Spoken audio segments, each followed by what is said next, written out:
future. What a concept. We've all wished we could peer forward into the future, but unfortunately none of us are Nostradamus, legendary sayer of sooth with a penchant for predictions. Now many of his predictions have come true, but let's hope that these ones don't. I'm Taylor Smith, and this is Top 5 Scary Nostradamus Predictions You Should Pray Don't Come True. Let's hop right to it. Number 5. World War III. In his big book of predictions, known as his quatrains, Nostradamus wrote that 7 months the Great War, people dead of evil doing. Rowan, Evru shall not fall to the king. Now if you've watched any of our videos on Nostradamus, you'll know that he usually keeps his predictions pretty vague and cryptic, as a centuries-old mystic astrologer is wont to do. But here he's treating us to a prediction so easy to read, even I can follow along. Nostradamus predicts that there will be a great war, and that if the quatrain is anything to go off of, Europe will be the theater for the conflict. But in a small hope spot for the city of Rouen, France, they are not going to fall to the king. Good for them. That's the only city he specified is going to be okay. Now who could this king be referring to? A world leader? An army maybe? The mascot for Burger King? I know if any fast food mascot is going to start a world war, it is absolutely that guy, although Grimace has always been a wild card. Don't trust him even a little bit. Now obviously, jokes aside, this is a tense subject. The current situation in Europe is already a cause for serious global stress, and no one wants to see it develop any further, especially into a great war. Although that's a bit of a misnomer, isn't it? I'm not sure if great is the right word to describe any wars. Maybe in size, sure, but I don't think anyone involved in an international war would describe it to you as a great time. The quatrain doesn't specify when, but with the world watching Europe now, it's definitely on the back of all of our minds that we hope this doesn't come true. Let's take a break from bumming each other out talking about global conflicts. You having fun with the channel? Toss a subscribe our way to catch it all. Number 4. Asteroids. A great fire will fall from the sky for 3 nights. The cause will appear both stupefying and marvelous. Shortly afterwards, there will be an earthquake. Ever since a big rock wiped out the dinosaurs, I think it's been a little bit on the back of our minds worrying that maybe something like that might happen to us someday. If something is going to stop a T-Rex, I don't even feel a little bit confident about my odds. This quatrain here makes it seem like we've got to be watching the skies.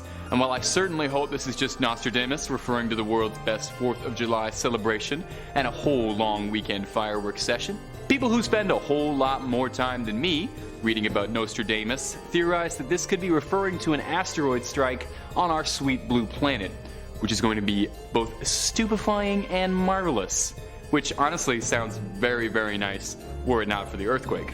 Lucky for us, and terrible for extinction event enthusiasts, sorry, our good friends at NASA have recently demonstrated their DART technology, short for Double Asteroid Redirection Test.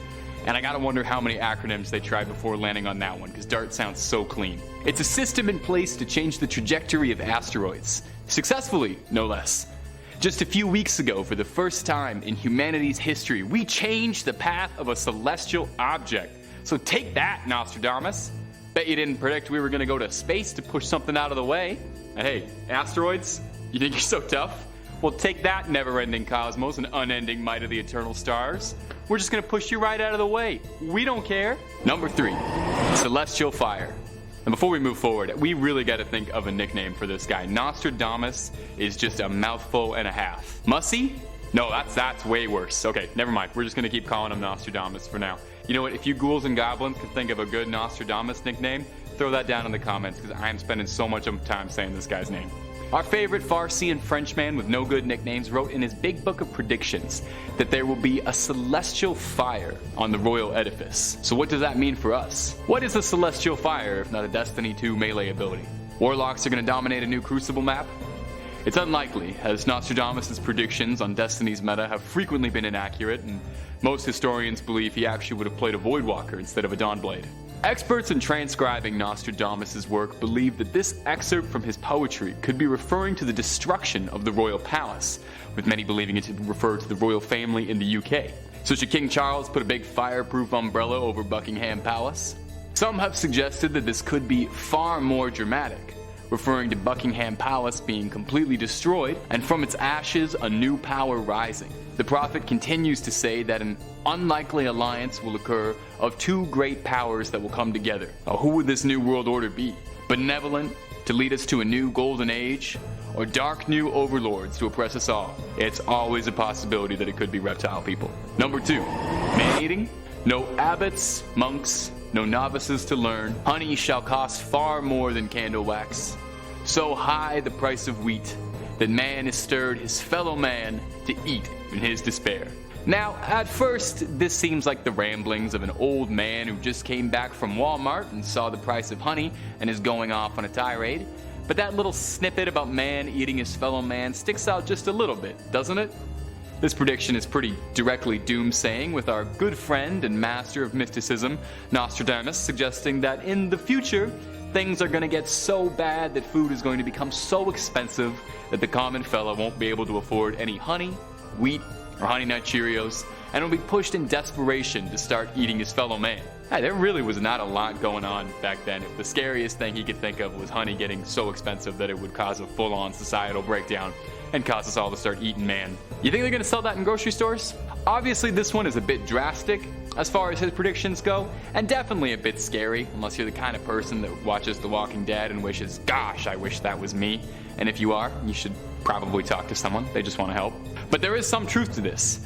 Prices of basic groceries are going up and up every year. I mean, you can walk into the Walmart and see the price of honey yourself, with inflation creeping its ugly little head a little more each year. It's been a consistent concern as well that bees are going to go extinct in our lifetime, the population of honeybees declining rapidly yearly. For our sake, and the bees, we need to do something to save the planet, if not just for the ecosystem and the planet as a whole, but also because apparently if we run out of honey, that's the first thing that causes us to all start going Texas Chainsaw Massacre on each other.